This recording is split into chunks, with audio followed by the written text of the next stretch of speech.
In this tutorial, I am going to show you how to create cyan blue color grading in Photoshop.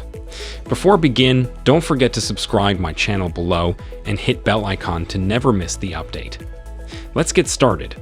First of all, double-click and select this image and hit Open Ctrl-J to duplicate the same layer. Now go to Image Mode here. Turn the image mode from RGB to Lab Color.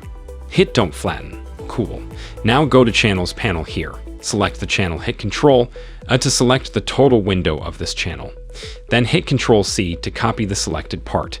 Now select the B channel layer below and hit Ctrl-V. Paste the copied channel. Now select Labs channel on top and hit Ctrl-D to deselect the channel. Perfect.